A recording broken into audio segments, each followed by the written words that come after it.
Hey fam, I was in Minneapolis and look, we just stumbled upon Greg Bovino at a Speedway for a pre-Hague photo shoot. So good for him, I guess. For those following along at home, I have nothing against short men, but I do just have to report back there is about a 4-inch height difference. Do you want to get closer so they can see? Oh no, a little higher there for you. Still not the same. Just there's so many short men in the world who do not deal with their anger by separating families. So Greg, you're standing right there in front of me, but to everyone following along at home, I hope you eat. I hope this keeps you up at night for the rest of your life, and no one wants you here. Oh, fantastic language. There's children in here, and your vehicle choke. The comrade Rachel Cohen ran into U.S. Border Patrol Commander Gregory Bovino in Minnesota. Do you have any comment about what's happening out here today? No comment at this time, Allie. We're just protecting federal facilities and making sure that order remains the way it should. Do you have any comment on the shooting? No comment. Do you stand behind the use of force? No comment. We're going to let the FBI go ahead and take care of their investigation. A man who has sold his soul. I told him I was trying to leave. He said, it was... The officer knew you were trying to leave? Yes, the officer knew I was trying to leave. The ICE officer? Yes. He literally saw us trying to leave, and they threw 3 flashbangs at my car. Wasn't nobody even around my car. And they hit the outside of your car? Yes, they hit the outside and under my car. And under, outside and under. All look. Do you know how many were thrown? 3. 3? Look at the car seat. And I had to snatch my damn kids out the car. Yeah, can you tell, what was it like to be inside the vehicle when... I didn't know what was going on. All I know, I was trying to pull out, then out of nowhere, the flashbangs kept on getting thrown at the car. And you, so... How long did it take them to come and check on your child? Huh? How long did it take for them to come here? I had all my kids in the car. It took me about, I grabbed 2 kids at a time running in and out the house. I barely could breathe because it was tear gas all up in my car. Like my car filled up with smoke. And you have a 6-month-old, you said, right? Yes. And is overseeing acts such as these. When I was in Iraq and Afghanistan, we were not nearly as hostile towards the locals as ICE agents are being towards American citizens. Period. We weren't shoving down bystanders or snatching people from their cars.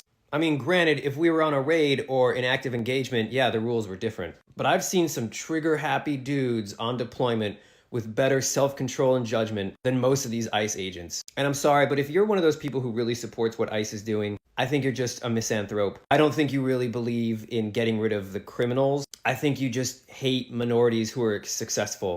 And I think you absolutely support bending the rules and using hostility to restore order and lawfulness. Sometimes I think it all goes back to Obama and how much you hate him. Get over it. Y'all are like clamoring for war because you just don't like liberals. This combat infantry vet is speaking on what many vets have informed us of. I'm a veteran, you're a veteran, most veterans. I'd like to see more, but I'm a Marine Corps veteran. This is our 2nd or 3rd. It's just so wrong from the very beginning. I'm a combat veteran. I've seen a lot. A Marine Corps combat veteran.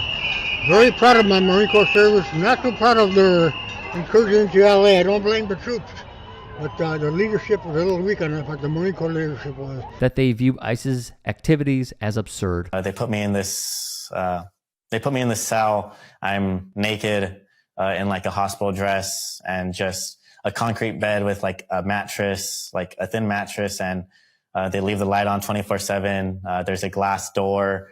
An officer's just always standing, like sitting out there.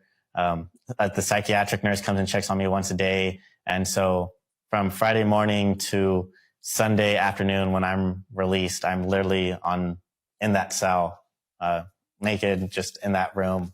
With the light on 24/7. How is this real? Like, this is a nightmare. I mean, like, my blood is boiling right now. And I knew that it was bad, right? I didn't realize how bad it was. How is that possible that happened? I'm literally wondering the same thing. I was just the entire time I was in there, I was just hoping like I would just want to see my kids again. Like, literally, that's the only thing that matters. Like, I literally just want to see my kids. Like, Like just that whole like time, that was the only thing on my mind. Just How old are your kids?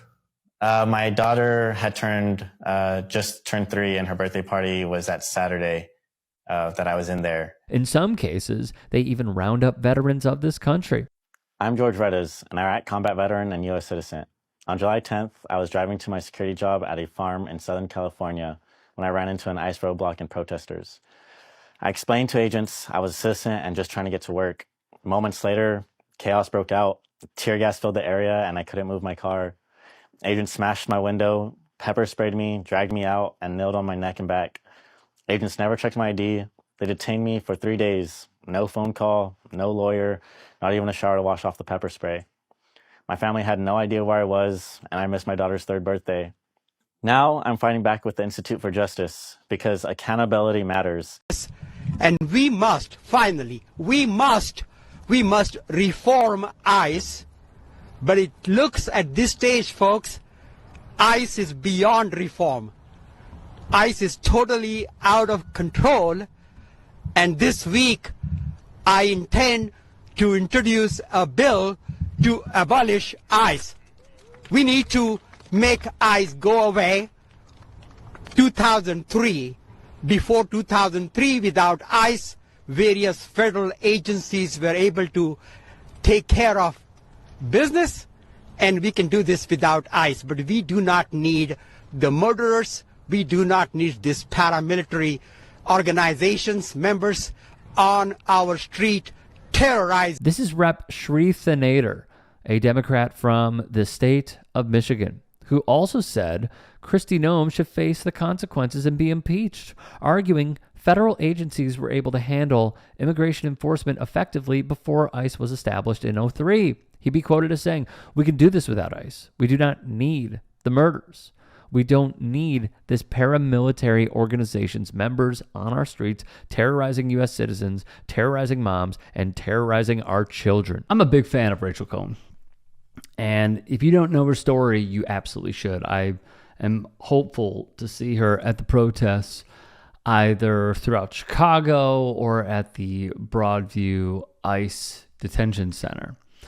She made such a bold move that shows her character, because we saw all these law firms just bend the knee to Trump and work with Trump. She was in one of those law firms and she resigned because she knows what fascism looks like. She doesn't want to be a part of it. So please go do support her.